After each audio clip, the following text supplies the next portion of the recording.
অনেক জল্পনা কল্পনা শেষে সৌদি আরবের রিয়াদে 18টি দেশের 18টি দলের নামি দামি স্পোর্টস প্লেয়ারদের নিয়ে শুরু হয়ে গেল ফ্রি ফায়ার ওয়ার্ল্ড কাপ 2025। আর এই ওয়ার্ল্ড কাপে সৌদি আরবের রিয়াদে বসে আমাদের বাংলাদেশের হয়ে প্রতিনিধিত্ব করতেছে টিম রেড হক। Red Hawks! Bangladesh bold entry, hot drops, hotter M. প্রথম দিনে নকআউট স্টেজ ডে 1 কিন্তু খেলা শেষ হয়ে গেছে। প্রথম দিনে হওয়া 6টা ম্যাচের মধ্যে কোন টিমের পারফরমেন্স কেমন ছিল, কোন টিম কত পয়েন্ট কালেক্ট করতে পেরেছে, 6টা ম্যাচের মধ্যে আমাদের আরএসকে এর পারফরমেন্স কেমন ছিল, এই সকল কিছুর আপডেট জানতে হলে অবশ্যই তোমাদেরকে এই পুরো ভিডিওতে চোখ রাখতে হবে। তো টুর্নামেন্টের শুরুতেই কিন্তু আমরা এইরকম একটা ম্যানেজমেন্ট সিস্টেম দেখতে পাই। নকআউট স্টেজ ডে 1 এ অংশগ্রহণ করা 12টা টিমকেই কিন্তু খুব ভালোভাবে ম্যানেজমেন্ট করে সাজানো হয়েছে। তো এখানে ফার্স্ট ম্যাচের শুরুতে কিন্তু আমরা ক্লোকটারের মতো খুব ভালো একটা ল্যান্ডিং দেখতে পাই। এখানে বেসিক্যালি দুইটা স্কোয়াড ল্যান্ডিং করে, একটা হলো কোর মেমোরি আর একটা হলো ভিশন সিস্টেম। কোর মেমোরির প্লেয়ার্সরা কিন্তু ভিশন সিস্টেমের একটা প্লেয়ারকেও কোনোভাবে ছাড় দিতেছিল না। দেখতে দেখতে মাত্র কয়েক সেকেন্ডের মধ্যেই ভিশন সিস্টেমের 3টা প্লেয়ার কোর মেমোরির প্লেয়ারদের কাছে কিন্তু ইলিমিনেট হয়ে যায়। এন্ড এরপর টিমের লাস্ট প্লেয়ারকেও তারাও ইলিমিনেট করে পুরো টিমকে ওয়াইপ আউট করে। টিম কোর মেমোরি কিন্তু #12 নাম্বার টিমকে পুরোপুরি ওয়াইপ আউট করে ম্যাচের শুরুতে 4টা কিল করে তাদের কিলের খাতা খুলে ফেলে। এন্ড এরপর আমরা ফুল ম্যাপের মধ্যে কিন্তু আমাদের টিম আরএসকে কে দেখতে পাই। তারা কিন্তু মোস্ট অফ দা টাইম মিলের দিকে ল্যান্ডিং করলেও এইবার কিন্তু তারা তাদের ল্যান্ডিং এর জায়গা পরিবর্তন করে ফেলেছে। আরএসকে 3টা প্লেয়ার রিমনাম ভিলেজে থাকলেও কিন্তু আরেকটা প্লেয়ার রয়েছে হ্যাঙ্গারে। তারা কিন্তু সবাই এক জায়গায় নামেনি, একটা প্লেয়ারকে আলাদা একটু দূরে সরিয়ে দিয়েছে। যাই হোক, ম্যাপের মধ্যে একটু ভালোভাবে লক্ষ্য করলে দেখতে পারবা আরএসকে টিমের একটু সামনে ক্লক টাওয়ারের মধ্যে একটু আগেই কিন্তু দুইটা টিমের বিশ্বযুদ্ধ হয়ে গেছে। এন্ড নেক্সটে কিছুক্ষণ পর আমরা কিন্তু আরএসকে এর সাথে টিম ফ্যালকনের ধামাকাদার একটা ফাইট দেখতে পাই। ফার্স্টে আরএসকে টিমের কুট্টুস কিন্তু টিম ফ্যালকনের একটা প্লেয়ারকে নকডাউন করে দেয়। এন্ড ওইটাকে ফিনিশ করার সাথে সাথে টিম ফ্যালকনের কিন্তু আরো একটা প্লেয়ারকে তারা নকডাউন করে দেয়। এইভাবে টিম আরএসকে কিন্তু কোলকটরের নিচে বসে টিম ফ্যালকনের তিনটা প্লেয়ারকে এলিমিনেট করে দেয়। বাট টিম ফ্যালকনের 4 নাম্বার যে প্লেয়ারটা বেঁচে ছিল ওই প্লেয়ারটা আবারও তাদের প্লেয়ারদের সকলকে রিভাইভ দিয়ে রিকভারি করে নেয়। এরপর কিছু সময় কিন্তু সকল টিমের প্লেয়ার্সরাই মোটামুটি হোল্ড করেছিল। তেমন একটা বড়সড় ফাইটে তারা কিন্তু জড়ায়নি, আর হাইলাইট করার মতো তেমন বড়সড় ফাইট হয়ওনি। এরপর ওই ম্যাচের এট দ্য লাস্ট মোমেন্টে জোন এসে হোল্ড করে কিন্তু আমাদের ফ্যাক্টরির উপর। এইবার এখানে টিম আরএসকে যখনই এখান থেকে জোনের দিকে মুভ করতে যায় তখনই ডান দিক থেকে তাদের সঙ্গে দেখা হয়ে যায় টিম ইভোসের সঙ্গে। টিম ইভোসও কিন্তু পুরোপুরি রেডি হয়েছিল যে কোনো একটা টিমের সঙ্গে ফাইট করার জন্য। এন্ড ওইখানে team RSK and team Evos কিন্তু পুরোপুরি ফাইটে জড়িয়ে যায়। ইভোসের প্লেয়ারদের দিকে লক্ষ্য করে দেখতে পারবা তারা কিন্তু কোনোভাবেই ড্যামেজ খাইতেছিল না, কিন্তু আরএসকে এর প্রতিটা প্লেয়ারকে একের পর এক নকডাউন করতেছিল।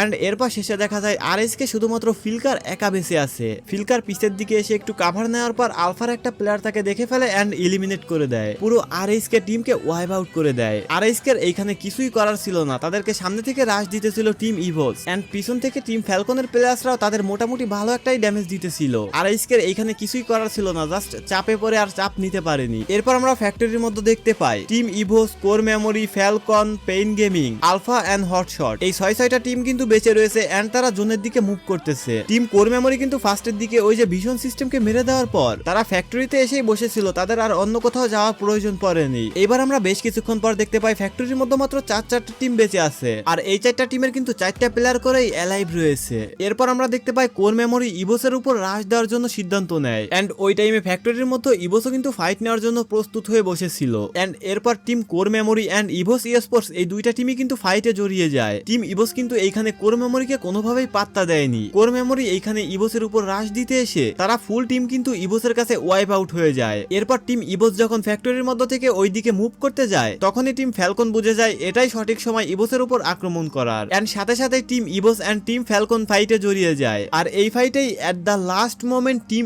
ইভোস টিম ফ্যালকনের কাছে ওয়াইপ আউট হয়ে যায়। আর এইভাবেই টিম ফ্যালকন বুইয়ার খাতায় তাদের নামটা উঠিয়ে নেয়। 2024 সালের চ্যাম্পিয়ন হওয়া টিম কিন্তু 2025 সালে এসে ওয়ার্ল্ড কাপের প্রথম ম্যাচে বুইয়া পেয়ে তাদের যাত্রা শুরু করে। ফার্স্ট ম্যাচেই কিন্তু টিম ফ্যালকন পেয়ে যায় 27 পয়েন্ট এন্ড 15টা এলিমিনেশন। দেন ইভোস পায় 19 পয়েন্ট 10টা এলিমিনেশন। টিম কোর মেমোরি পায় 13 পয়েন্ট 5টা এলিমিনেশন। পেইন গেমিং পায় 12 পয়েন্ট 5টা এলিমিনেশন। টিম রেড হক্স কিন্তু পেয়েছিল 10 পয়েন্ট 6 এলিমিনেশন। এছাড়াও বাকিগুলো তো তোমরা স্ক্রিনের উপর দেখতেই পারতেছো। এরপর কিন্তু নকডাউন স্টেজের ডে 1 এর দ্বিতীয় ম্যাচ শুরু হয়ে যায় পুরগাটরি ম্যাপের মধ্যে। পুরগাটরি ম্যাপে ম্যাচের শুরুতেই আমরা কিন্তু আরএসকে কে ব্রাজিলের মধ্যে ল্যান্ডিং করতে দেখি। এইটা ছিল আমাদের বাংলার টিম রেড হক্সের নেওয়া একটা ভয়ঙ্কর ডিসিশন। এরপর আমরা কিন্তু এখানে দেখতে পাই টিম আলফা এন্ড ইভোস একটা ভয়ঙ্কর ফাইটের মধ্যে জড়িয়ে যায়। এখানে আলফার কিন্তু আর একটা প্লেয়ার রয়েছে 3v1 পজিশন। হয়তো ইভোসের এই একটা প্লেয়ারকে সে ডাউন করে দিয়েছে, বাট পিছন থেকে ইভোসের একটা প্লেয়ার এসে তাকে এলিমিনেট করে দিল। এই ফাইটে কিন্তু টিম ইভোসের কাছে টিম আলফা পুরোপুরি ওয়াইপ আউট হয়ে গেল। ফাইট শেষে এইখানে ইভোসের ম্যান পাওয়ার ভালো ছিল তা কিন্তু না,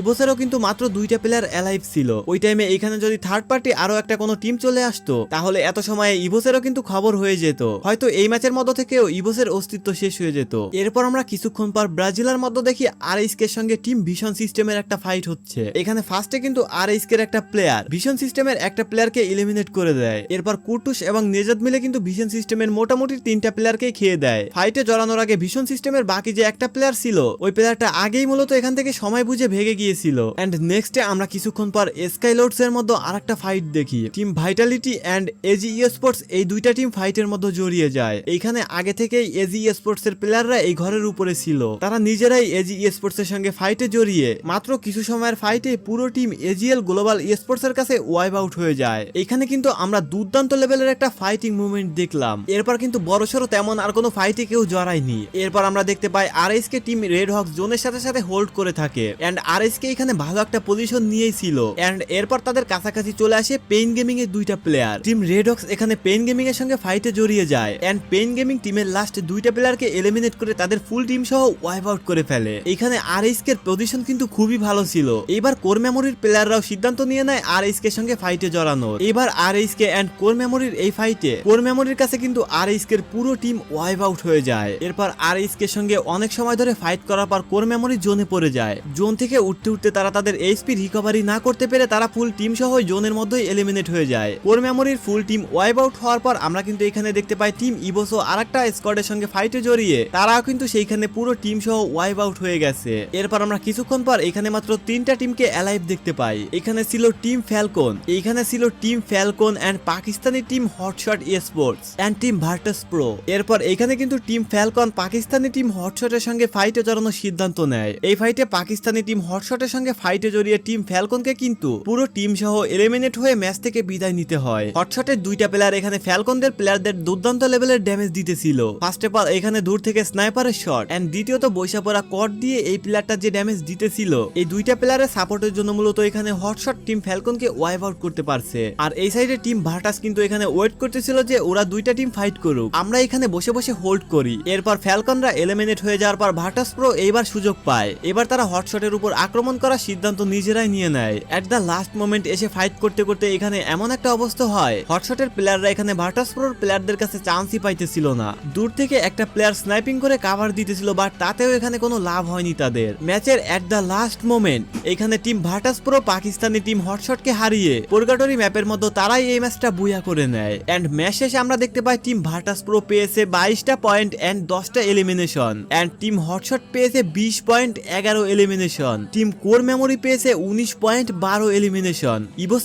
স্পোর্টস পেয়েছে 13 পয়েন্ট 7টা এলিমিনেশন। টিম ফ্যালকন পেয়েছে 12 পয়েন্ট 4টা এলিমিনেশন। টিম রেড হক্স পেয়েছে 8 পয়েন্ট 4টা এলিমিনেশন এন্ড আদার্স গুলো তো তোমরা দেখতেই পারতেছো। এইভাবেই শেষ হয়ে যায় নকডাউন স্টেজ ডে 1 এর দ্বিতীয় ম্যাচ। এন্ড এরপর নেক্সট ম্যাচ দেওয়া হয় আমাদের কালাহারি ম্যাপের মধ্যে। এবার আমাদের বাংলাদেশের যে সকল সাপোর্টাররা বা যে সকল অডিয়েন্স রয়েছে তারা তো আরএইচকে এর উপর খুব ভালো একটা আস্থা নিয়ে বসে থাকে যে আরএইচকে কালাহারি ম্যাপের মধ্যে খুব দারুণ লেভেলের পারফরমেন্স করে, হয়তো এই ম্যাচে টিম রেড হক্স তাদের আসল রূপ সকলকে দেখিয়ে দিবে। আচ্ছা এবার নরমালি ভাবে কালাহারি ম্যাপের মধ্যে থার্ড ম্যাচও শুরু হয়ে যায়। আমরা আমাদের টিম আরএইচকে কে দেখি নরমালি ভাবে তারা যেখানে ল্যান্ডিং করে মানে দা সাবের দিকে তারা ওইখানেই ল্যান্ডিং করেছে। এখানে আমরা আরএইচকে ডান দিকে কিন্তু দেখছিলাম ফ্লুস্কো টিমকে এন্ড বা দিকে কিন্তু দেখছিলাম পেইন গেমিং দের। তবে কিছুক্ষণ পর কিন্তু আমরা এখানে কাউন্সিল হলের মতো দুর্দান্ত লেভেলের একটা ফাইট দেখতে পাই। এইখানে team Falcon and team vitality কিন্তু দুর্দান্ত লেভেলের একটা ফাইটে জড়িয়েছিল। ফাইট করতে করতে যখন ভাইটালিটির 2টা প্লেয়ার নকডাউন হয়ে যায় ফ্যালকনদের কাছে তখন দেখা যায় ফ্যালকনের মাত্র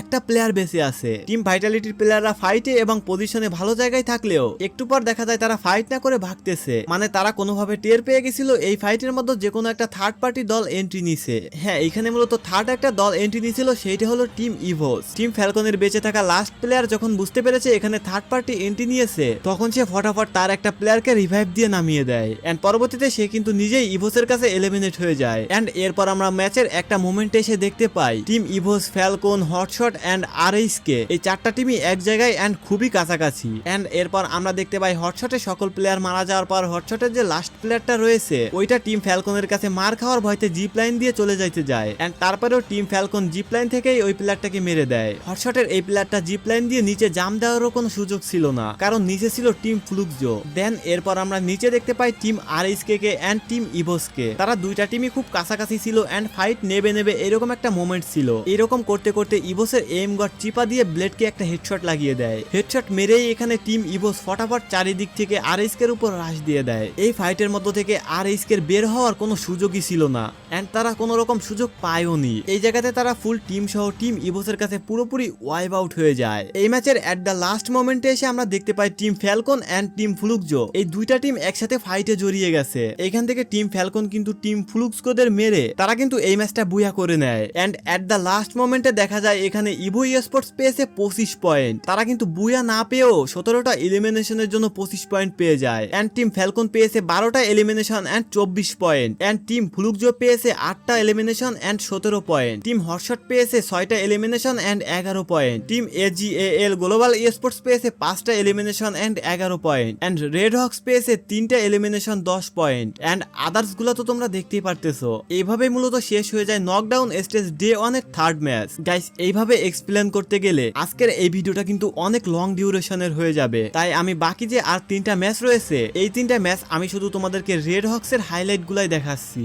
তো এরপর আমরা চলে যাব 4 নাম্বার ম্যাচে। 4 নাম্বার ম্যাচে আরএসকে কে দেখা যায় তাদের মন মতো জায়গা স্নোফলের মধ্যে ল্যান্ডিং করেছে। তাদের থেকে বেশ কিছু দূরে কিন্তু দুই সাইডে দুইটা স্কোয়াড দেখা যাইতেছিল তখন। তো এরপরে আমরা দেখতে পাই স্নোফলের মধ্যে হালকা পাতলা একটু ফাইট লাগার সম্ভাবনা দেখা যাচ্ছে। মানে আরএসকেরা যে জায়গায় ছিল ওই জায়গায় team alpha, team core memory and pain gaming এই সকল টিমই খুব কাছাকাছি চলে এসেছে। তো আরএসকেরা এখানে বুঝতে পারে যে এখানে যদি তারা ফাইট নেয় তাহলে তারা খুব বড়সড় একটা অসুবিধার মধ্যে পড়ে যাবে। তো তারা কি করে, তারা এখান থেকে লঞ্চ প্যাড ইউজ করে খুব দ্রুতই তাদের পজিশন চেঞ্জ করে ফেলে এন্ড তারা মুভ করে সকলেই অন্য আরেকটা দিকে চলে যায় এন্ড নেক্সটে আমরা দেখতে পাই আরএসকে কিন্তু এই ম্যাচের মধ্যে কোনো একটা ভালো জায়গায় শক্তপোক্ত পজিশনে নিজেদেরকে নিয়ে যাইতে পারেনি। তারা যে জায়গায় যাইতেছিল সেই জায়গা থেকেই মার খাইতেছিল এন্ড এরপর এট the last moment red Hawks মানে আরএসকে কোনো রকম এলিমিনেশন ছাড়াই একদম ওয়াইপ আউট হয়ে যায় এন্ড এই ম্যাচ শেষে আমরা দেখতে পাই ইভোস স্পোর্টস 9টা এলিমিনেশন সাথে বুয়া পেয়েছে 21 পয়েন্ট এন্ড ফ্লুকজো পেয়েছে 10টা এলিমিনেশনের সাথে 18 পয়েন্ট এন্ড হটশট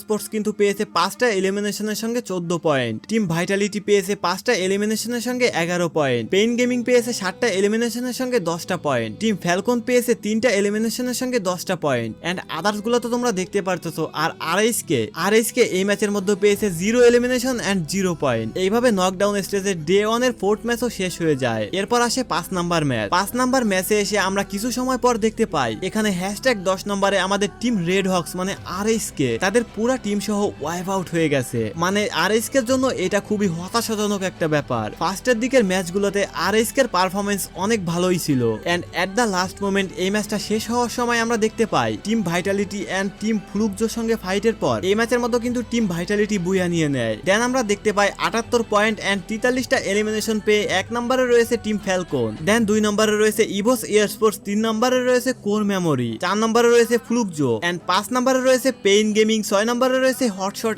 স্পোর্ট, 7 নম্বরে রয়েছে টিম ভাইটালিটি এন্ড 8 নম্বরে রয়েছে টিম ভার্টাস প্রো, 9 নম্বরে এজিএএল গ্লোবাল স্পোর্টস এন্ড 10 নম্বরে কিন্তু রয়েছে আমাদের রেড হক। আর আদার্স গুলো তো তোমরা দেখতেই পারতেছো। এরপর ডে 1 এর লাস্ট ম্যাচে আমরা দেখতে পাই আমাদের রেড হক্স মানে আরএসকে টিমের সঙ্গে আলফাদের একটা ভালো ফাইট হচ্ছে। এখানে আমাদের ব্লেড কিন্তু আলফাদের একটা প্লেয়ারকে ডাউন করে দেয় এন্ড এরপর আলফাদের প্লেয়ার কিন্তু সেই প্লেয়ারটাকে রিভাইভ দিয়ে উঠিয়ে দেয়। দেন আমরা কিছুক্ষণ পর দেখতে পাই ব্লেডও নক হয়ে গেছে। এরকম ভাবে রেড হক্সের এক একটা করে প্লেয়ার ডাউন হইতে থাকে। এট দ্য লাস্ট টাইমে টিমের লাস্ট প্লেয়ার হিসেবে নেজাদ কিন্তু এখান থেকে কোনোভাবে লঞ্চ প্যাড দিয়ে ভেগে চলে যায়। তারপরেও আলফাদের টিমের একটা প্লেয়ার কিন্তু নেজাদের পিছন চলে যায়। নেজাদ তাকে মোটামুটি একটা ভালো ড্যামেজ দিয়ে নকডাউন করে দেয়। এরপর আবারও সে সামনে যাইতে থাকে কোনো রকম, বাট আলফাদের স্কোয়াডের কোনো প্লেয়াররাই মোটামুটি তার পিছু ছাড়তেছিল না। এরপর আলফা স্কোয়াডের 2-3টা প্লেয়ার তার পিছু ধাওয়া করতে করতে তার কাছে চলে আসে এন্ড সে যখন মোটামুটি বেশ কিছু দূর থেকে ভাগতেছিল তখন তাকে পিছন থেকে ফায়ার দিয়ে এলিমিনেট করে দেয় এন্ড এভাবেই তাদের ফুল স্কোয়াডকে ওয়াইপ আউট করে দেয়। আর এভাবেই নকডাউন স্টেজ ডে